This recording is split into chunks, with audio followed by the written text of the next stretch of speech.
Dans cette vidéo, on va voir comment exécuter automatiquement des commandes au démarrage. Pour ça, il faut créer un fichier de commande dans var lib.py postboot.d. Je vais me connecter avec USB on the go. Il faut que j'aille le bon mot de passe. L'autre est .py. Je vois que mon real-time clock fonctionne bien. Donc, je copie la commande ici tout simplement pour créer ce fichier. CTRL copie. Je clique là-dedans, souris droite. Voilà, je suis en mode édition. Je viens chercher le fichier. CTRL copie. Souris droite. CTRL O pour sauver ça. Voilà, on peut expliquer un peu.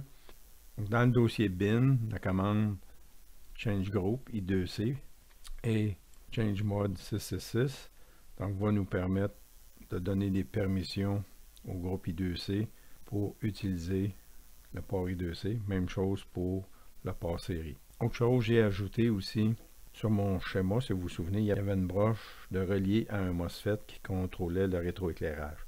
WiringPy qui existe, qui est déjà installé sur le Pi0 qui nous permet de contrôler des broches d'IO. Donc la commande GPIO mod, c'est pour l'identification WiringPy.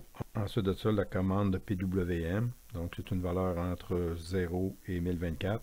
1024 nous donne pas d'éclairage du tout. 512 c'est la moitié de l'éclairage. Et 0, tout l'éclairage.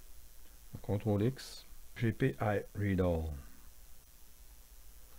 Donc si j'agrandis un peu, donc on voit que la broche 1 de WiringPy, ça correspond à GPIO 18 et ça correspond à la broche 12 sur le connecteur du Pi0W.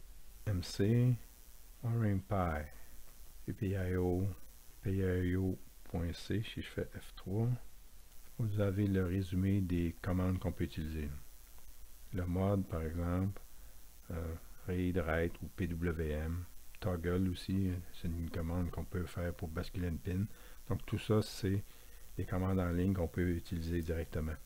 Ce que j'ai pu remarquer aussi, au niveau des modes des pins, c'était plus, au lieu de read, write, c'était plutôt in ou out. GPIO, mode pour l'approche 1, write. On voit que ça doit être soit in, soit out. PWM, clock, up, down, etc. Et ensuite de ça, on peut faire un GPIO, toggle 1, et ça va basculer l'état de la pin à l'approche 12 du connecteur.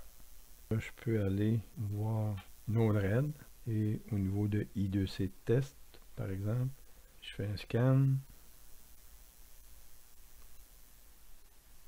Je vois ça, timestamp.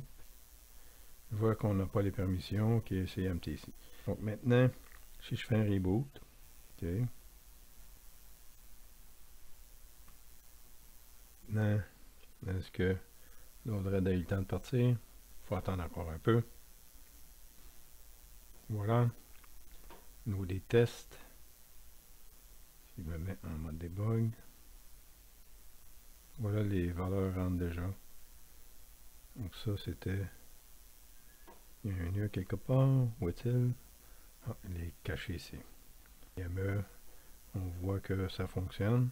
Un scan, on a trouvé les valeurs. Donc on a 3 dispositifs sur le bus, à part le real-time clock qu'on voit pas, et on a notre BME. Donc lui, je devrais le monter un peu parce que il est caché comme ça.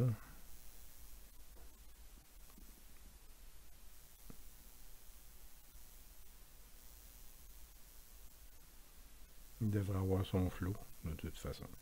Et même chose pour le port série. Maintenant, on a les droits lorsque ça démarre. Terminé.